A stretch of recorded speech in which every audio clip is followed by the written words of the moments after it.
Welcome to our channel. Today we how to scale your financial goals with personal capital, quick tutorial step by step clearly.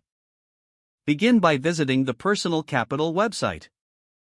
Create an account by clicking on the Get Started button. Enter your email address and create a password. Check your email for a verification link and click it to confirm your account. Once logged in, you'll see the dashboard. Navigate to the Accounts section to link your financial accounts.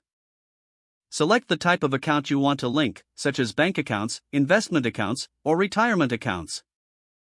Follow the prompts to securely connect each account. After linking your accounts, review the dashboard for an overview of your net worth. Next, go to the Budgeting section to set up your budget.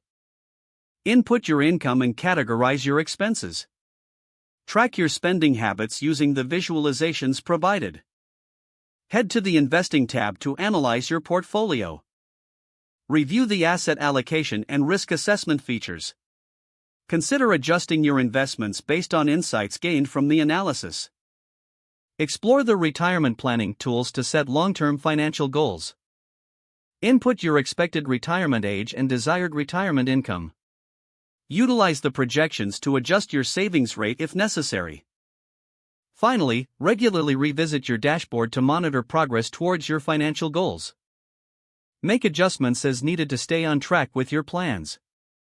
If the page does not load, refresh the browser or try again in a private or incognito window. Make sure you are using the correct email address, then retype it carefully to avoid small typos.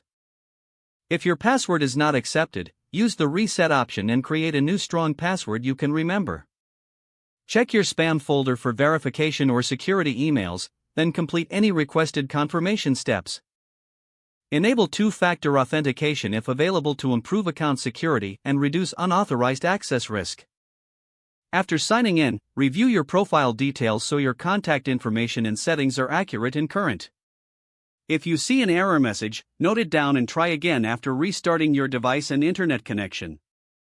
Log out when you finish, especially on shared devices, to keep your account and payment information secure. Don't forget to like this video and subscribe to our channel for more step-by-step tech guides.